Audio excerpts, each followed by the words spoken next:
দেখা যাইব এই আসতে আলোচনাটা কিন্তু বিশাল দূরের না, একটু দেখে লই কি করে। প্রত্যেকটা বাউল শিল্পীর নিয়ম পরিচয়পত্রটাকে হিসাব করে বন্দনা রাখে। সে বন্দনা পর যার যার ইচ্ছা অনুযায়ী প্রার্থনামূলক একটি করে গান রাখে।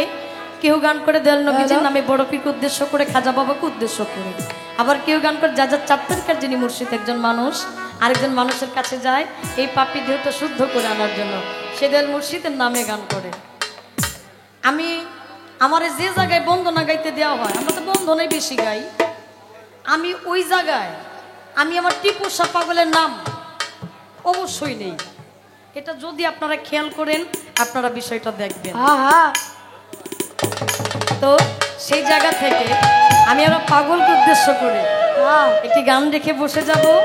তারপর ভাই যেদিক যাবে সেদিক তার সাথে সাথে যাওয়ার চেষ্টা রাখবো। পালা শুরু হয়ে গেছে, তাহলে প্রশ্ন কি কইরা বমু? হ্যাঁ হ্যাঁ,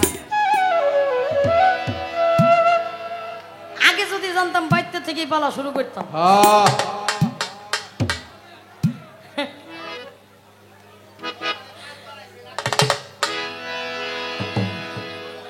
আচ্ছা, পালা আসছে অলিকুলের শ্রেষ্ঠ দুইজন শিরোমণি।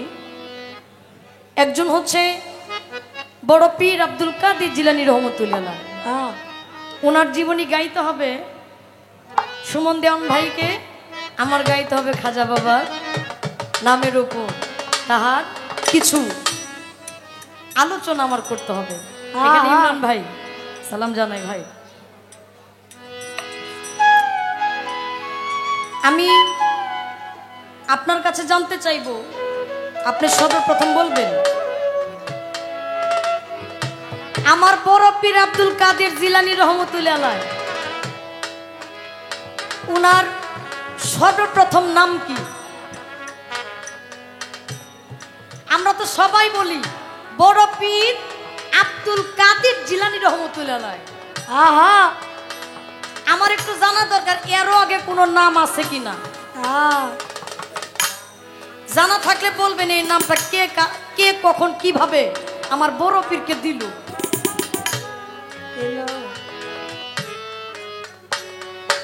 দেখা যাইব এই আসতে আলোচনাটা কিন্তু বিশাল দূরের না, একটু দেখে লই কি করে।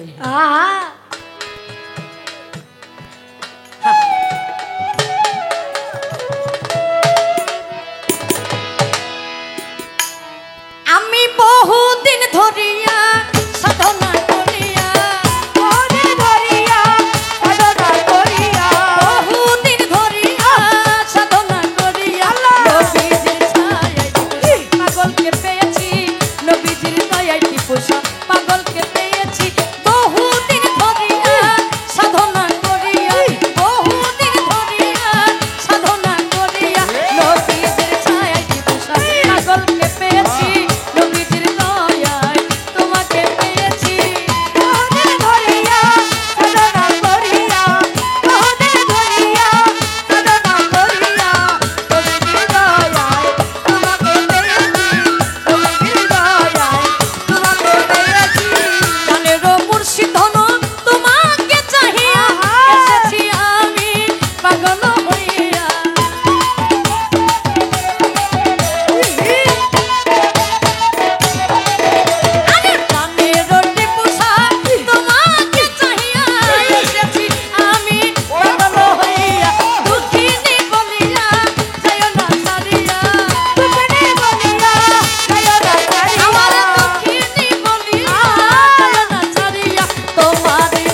তোমার